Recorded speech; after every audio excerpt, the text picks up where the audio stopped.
Je donne maintenant la parole à Monsieur Eric Lacomar,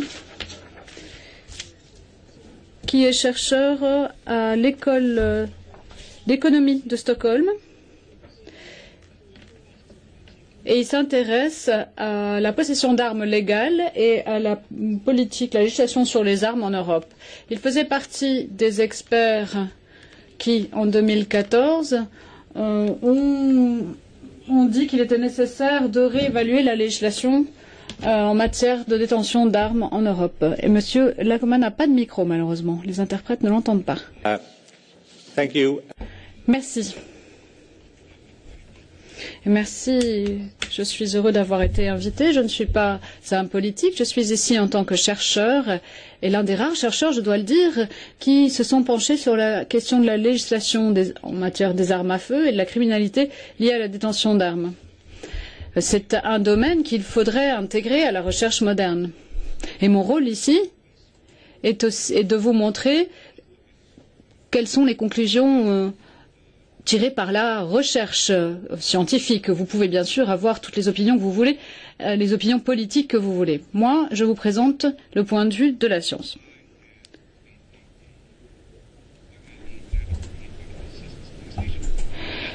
Quel est l'impact de la législation en matière de détention d'armes? Qu'avons-nous besoin de savoir pour pouvoir avancer?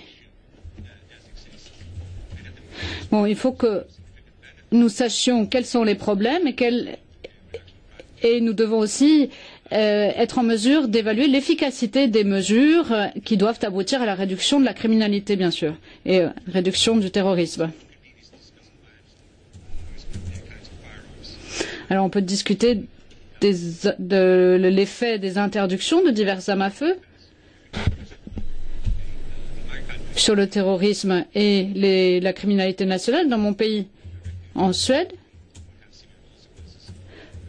Si cette directive devait devenir réalité, elle aurait des conséquences importantes sur l'armée et les militaires.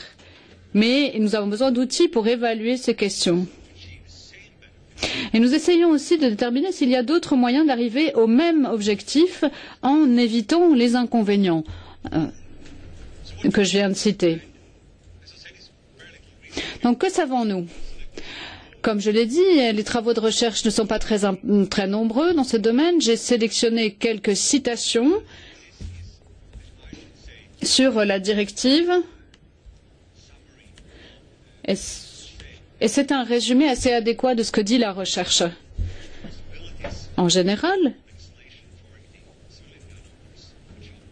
elle dit que les possibilités pour une législation de cibler donc les détenteurs d'armes légaux, cette possibilité est assez limitée, puisque les délinquants les criminels n'utilisent pas des armes légales en général. Donc, pour être efficace, il faut créer un mécanisme.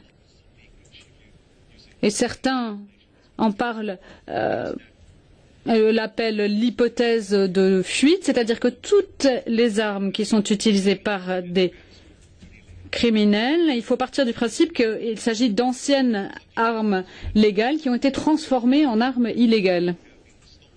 Donc des armes, par exemple, volées dans des arsenaux yougoslaves et qui sont entrées dans les pays de manière clandestine.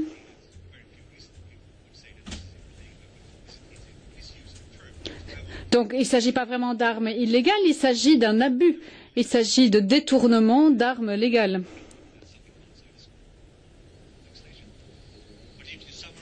Si vous résumez les conclusions de la recherche, il s'agit donc d'un problème et on a des recherches assez limitées sur ce qui se passe en Europe. Le pays où il y a le plus de données, c'est la Suède, j'y reviendrai. Mais les évaluations américaines, la première étude par exemple, que j'ai mentionnée ici, a été commandée par l'administration Clinton en 1997 et Ils ont examiné des centaines d'articles et ils n'ont trouvé aucun lien direct entre la détention d'armes légales et le taux de violence. Mais si vous examinez l'Europe, il existe 2 études qui sont fondées sur des données suédoises qui s'appliquent à l'ensemble de la population. Et c'est très rare de pouvoir réaliser une étude à l'échelle de l'ensemble de la population d'un pays. Bon, la Suède est peu peuplée, ce qui le permet. Et on peut aussi étudier pour une durée assez longue afin de pouvoir constater les changements de certaines tendances. Donc on s'est concentré, enfin les études se sont concentrées sur plusieurs années.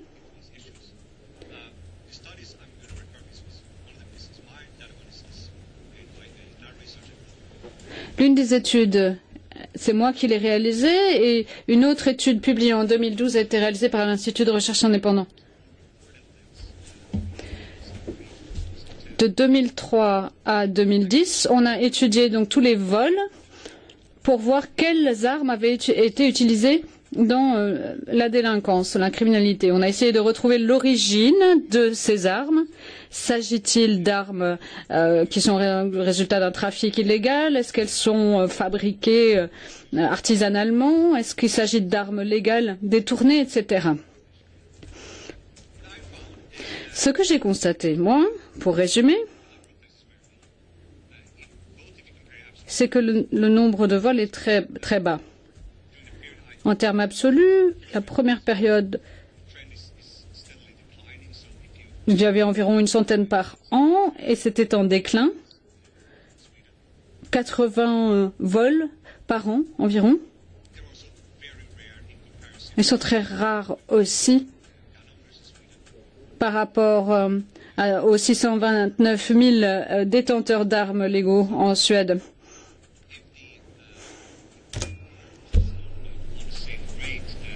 Donc, si les armes à feu sont volées à la même cadence que l'acquisition d'armes,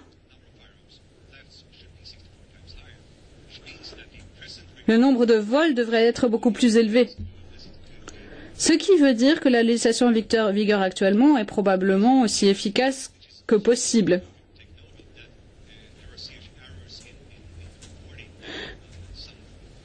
Il y a parfois des erreurs aussi dans les plaintes officiellement déposées, c'est-à-dire que souvent la police enregistre des plaintes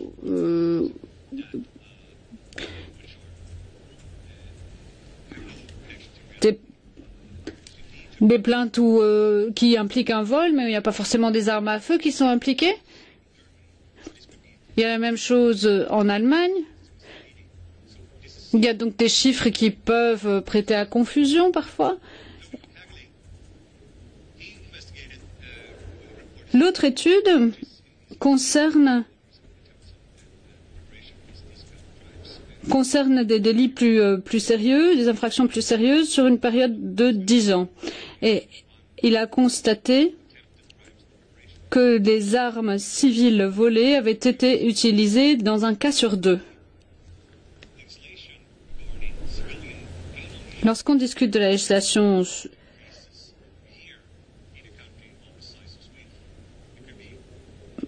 dans un pays comme la Suède, c'est plus facile à étudier.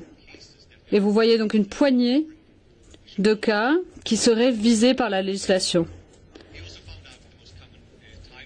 Cette seconde étude a aussi constaté que les armes qu'on voyait le plus souvent dans ce type d'infraction, ce n'étaient pas des armes véritables, mais des pistolets d'alarme, par exemple, voire des jouets.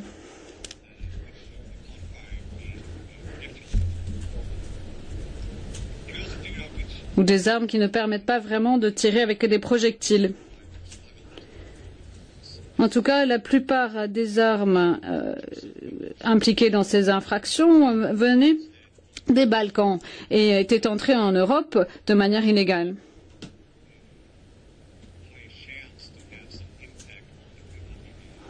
Donc cette législation n'a pas non plus beaucoup de chances d'avoir un impact sur ces armes-là.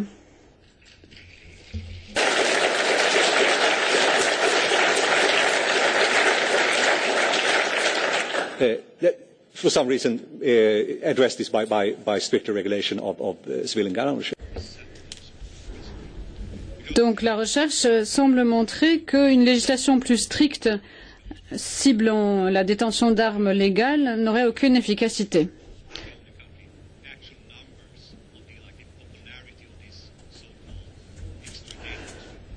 En Suède, les armes particulièrement dangereuses ne sont pas non plus très populaires. Et cette étude s'étant penchée sur toutes les infractions ayant utilisé des armes, semble en tout cas montrer que cette législation n'aurait pas une efficacité particulière. Donc il y a probablement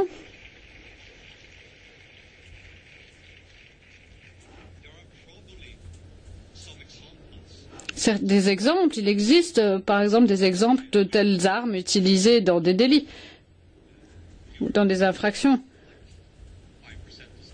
La Suède représente en termes de population 5% de l'Europe, moins de 5%. Donc, c'est possible, mais on discute d'une poignée de cas ici. Mais durant cette période de 10 ans,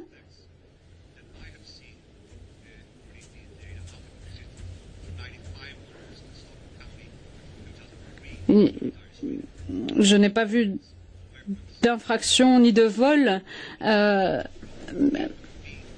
entre 1995 et 2003 d'armes qui auraient mérité d'être changées de catégorie. Et puis il n'y a pas non plus de rapport qui montre que de telles armes auraient été utilisées dans des infractions. Donc la législation dont nous parlons pourrait probablement éviter 5 infractions si vous transposez à l'échelle européenne. Alors ça peut valoir le coup, mais il faut là c'est aux politiques de décider. Donc pour résumer, que peut-on dire à propos de la recherche? Cette législation vise donc un groupe de la population dont la recherche montre qu'il ne représente pas un risque significatif. La directive ne vise pas non plus les origines réelles du problème, c'est-à-dire les armes qui entrent de manière illégale. On peut voir aussi que si on revient vers l'évaluation d'impact, il faut équilibrer les coûts et les bénéfices. Et la recherche montre donc que les bénéfices, les avantages sont très limités. Il faudra alors se demander si le mal, les inconvénients,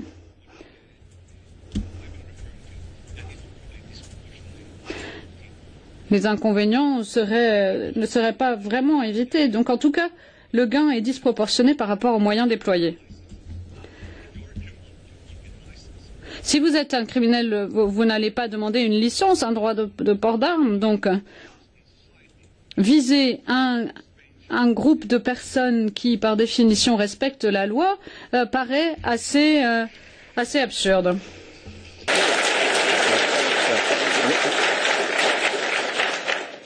So, thank you. That was... Merci, c'était mon dernier transparent.